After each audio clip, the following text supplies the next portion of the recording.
मिस्र की रानी दुनिया की सबसे खूबसूरत और ताकतवर औरतों में से एक।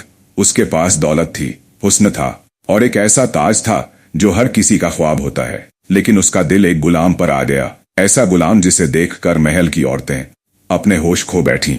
वह कोई आम गुलाम नहीं था, वो था इस दुनिया का सबसे हसीन इंसान, जिसकी तारीफ आज भी हर मजहब के लोग करते हैं।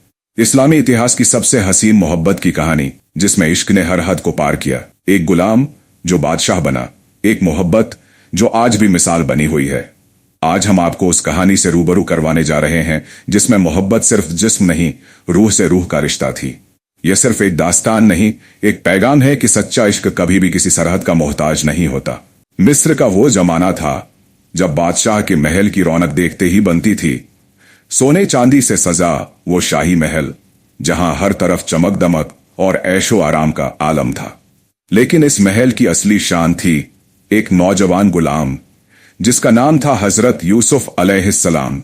अल्लाह ने उन्हें ऐसी खूबसूरती दी थी कि बस देखने वाला देखता रह जाए। उनकी सूरत में नूर था, आंखों में मासूमियत और दिल में अल्लाह का खौफ। ऐसा लगता था जैसे वो कोई फरिश्ता हो जो जमीन पर उतर आया हो। उनकी बातों में नरमी, चाल ढाल में सादगी और हर हरकत में अल्लाह की इबादत की झलक। मिस्र के लोग उनकी तारीफ करते न थकते, मगर यूसुफ अलैहिस्सलाम का दिल सिर्फ अल्लाह की याद में डूबा रहता। इस महल में मलिका जुलेखा थी, बादशाह की बीवी। जुलेखा खुद भी हसीन थी, अमीर थे और मिस्र की सबसे ताकतवर औरतों में गिनी जाती थी। शुरू में वो यूसुफ अलैहिस्सलाम की सिर्फ इज्जत करती थी। वो देखती थी कि ये नौजवान गुलाम बाकियों से अलग है। उसकी ईमानदारी, उसकी मेहनत और उसका अल्लाह से गहरा रिश्ता उसे कायल करता था। मगर धीरे धीरे जुलेखा का दिल बदलने लगा। यूसुफ की खूबसूरती और उनकी नेक सीरत ने उसे बेकाबू कर दिया। उसका दिल यूसुफ के लिए धड़कने लगा। वो दिन रात उनकी ख्यालों में खोई रहती। उसकी आंखों में सिर्फ यूसुफ की सूरत बसती थी। लेकिन यूसुफ अलैहिस्सलाम का ईमान पक्का था। वो हर बार जुलेखा की नजरों से बचते। उनकी मोहब्बत का जवाब देने की बजाय वो अल्लाह की पनाह मांगते और अपने आप को हर गलत रास्ते से दूर रखते। जुलेखा की मोहब्बत अब जुनून बन चुकी थी। वो हर वक्त यूसुफ को अपने पास बुलाने के बहाने ढूंढती।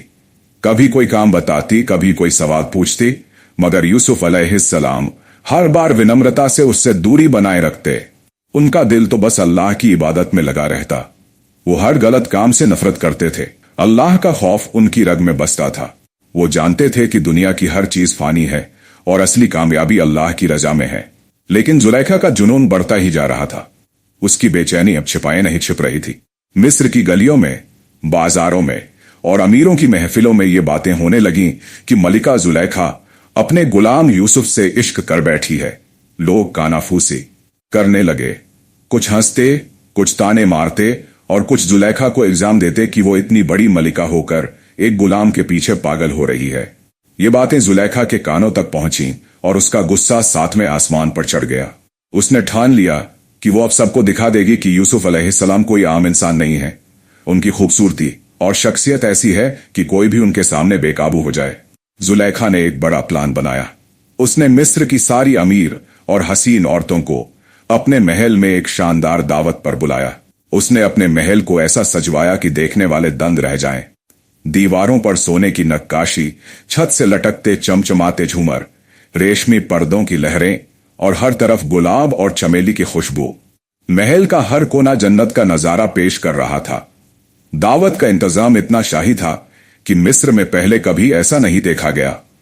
जुलेखा ने हर औरत को एक रसीला फल और एक तेज छुरी दी ताकि वो फल काट सकें। औरतें महल में आईं। हंसी मजाक शुरू हुआ। सब अपनी अपनी जगह पर बैठ गईं और फल काटने में मशगूल हो गईं। जुलेखा ने चुपके से अपने नौकरों को इशारा किया। उसका दिल धड़क रहा था। वो जानती थी कि अब वो पल आने वाला है जो सबकी बोलती बंद कर देगा। उसने हजरत यूसुफ अलैहिस्सलाम को महल में बुलाया। जैसे ही यूसुफ अलैहिस्सलाम उस शाही हॉल में दाखिल हुए, मानो वक्त थम सा गया। उनकी सूरत पर ऐसा नूर था कि सारी रोशनी फीकी पड़ गई। उनकी आंखों में मासूमियत, चाल में सादगी और चेहरे पर अल्लाह की रहमत की चमक।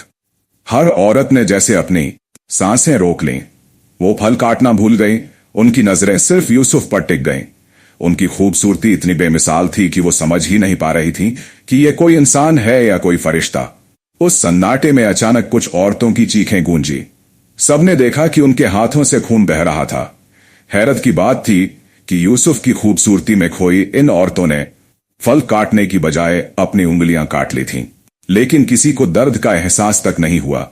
वो बस यूसुफ को देखती रहीं जैसे कोई जादू हो गया हो। जुलेखा ने मुस्कुराते हुए कहा, देखा, यही है वो शख्स जिसके लिए तुम मुझे ताने मारती थी। अब खुद देखो, तुमने अपनी उंगलियां काट डाली और तुम्हें दर्द तक महसूस नहीं हुआ। औरतें एक दूसरे का मुंह ताकने लगीं। उनकी जबान से बस इतना निकला, हाशा लिल्लाह, ये कोई इंसान नहीं हो सकता, ये तो जरूर कोई फरिश्ता है। लेकिन यूसुफ अलैहिस्सलाम ने एक पल के लिए भी उन औरतों की तरफ नजर नहीं उठाई। उनका सिर झुका हुआ था और दिल में अल्लाह की याद चल रही थी। वो जानते थे कि दुनिया की चमक दमक और लोगों की तारीफें बस एक फितना है। उनका ईमान इतना पक्का था कि कोई ताकत उन्हें गलत रास्ते पर नहीं ले जा सकती थी। उस पल यूसुफ अलैहिस्सलाम के दिल में एक डर था। वो नहीं चाहते थे कि ये दुनिया की मोहब्बत और शोहरत उनके ईमान को कमजोर करे। उन्होंने चुपके से अल्लाह से दुआ मांगी, ऐ मेरे रब, तू मेरा मालिक है। अगर तू चाहता है तो मुझे जेल भेज दे, लेकिन मुझे इन औरतों के जाल और दुनिया के फितने से बचा ले। उनकी ये दुआ इतनी सच्ची थी कि अल्लाह ने उसे तुरंत कबूल कर लिया। जुलेखा की चाल कामयाब नहीं हुई, उल्टा उसकी बदनामी और बढ़ गई। लोग अब और ज्यादा बातें करने लगे। जुलेखा का जुनून उसे और अंधा करता जा रहा था। उसने यूसुफ को अपने जाल में फंसाने की एक और कोशिश की। उसने इल्जाम लगाया कि यूसुफ ने उसकी इज्जत पर हमला किया। यह इल्जाम इतना बड़ा था कि मिस्र का बादशाह भी हैरान रह गया। लेकिन अल्लाह की मर्जी कुछ और थी। सच्चाई सामने आई और यह साबित हो गया कि यूसुफ बेकसूर हैं। फिर भी हालात ऐसे बने कि यूसुफ अलैहिस्सलाम को जेल भेज दिया गया। जेल का वो अंधेरा कोठरी जहां आम कैदी टूट जाते थे, वहां यूसुफ अलैहिस्सलाम की रोशनी कम नहीं हुई। उनकी सूरत का नूर, उनके दिल का ईमान और उनकी अल्लाह से मोहब्बत जेल की दीवारों को भी चमका रही थी। वो वहां भी नेकी और सच्चाई की मिसाल बने। जेल के कैदियों को वो अल्लाह का रास्ता दिखाते। उनकी बातों में इतना सुकून था कि लोग उनके पास बैठकर अपनी तकलीफें भूल जाते। यूसुफ ने कभी अपने उसूलों से समझौता नहीं किया। वो हर वक्त अल्लाह की याद में डूबे रहते और सब्र के साथ अपनी तकदीर पर भरोसा रखते।